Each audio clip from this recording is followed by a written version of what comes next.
Papa, à quoi que ça sert les minéraux dans le corps? Tu vois, mon chéri, là, c'est vraiment simple parce que j'ai des minéraux dans tout notre corps. Ou est-ce que tu me donnes des exemples? Je me sens vraiment coincé, papa. Ben, je vais te donner quelques exemples de minéraux qui font partie de notre corps.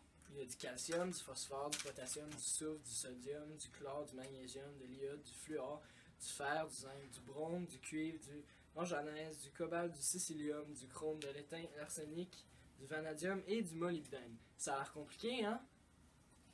Ben, papa, je comprends pas vraiment. Est-ce que tu me donnes des exemples de ce qu'ils font dans notre corps? Au fond, je pense que je vais t'expliquer un peu plus en détail parce que j'ai toujours su que dans le fond, dans ta tête, ça marchait pas trop. Mais en tout cas, je vais mieux te l'expliquer, là. Dans le fond, le calcium, c'est pour que tu aies des bons os. Tu sais, quand je te dis tout le temps, bois ton lait pour avoir des os forts, ben, c'est justement ça. Alors, ben là, on va passer au sodium. Quand tu prends des pilules, sont souvent faites de sodium.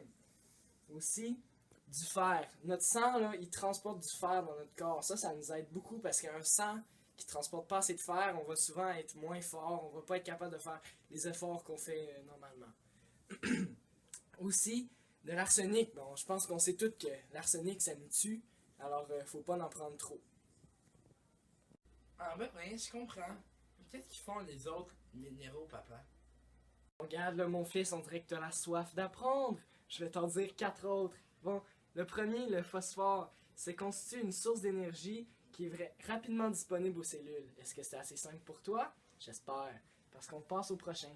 Le potassium. Le potassium, lui, il permet l'activation des cellules nerveuses et musculaires. Bon, ça, j'espère que c'est assez simple. Là. Le chrome aide à maîtriser l'arrivée du sucre de l'alimentation dans le sang. Ça c'est vraiment aidant pour les gens qui ont le diabète. Et le quatrième, le zinc.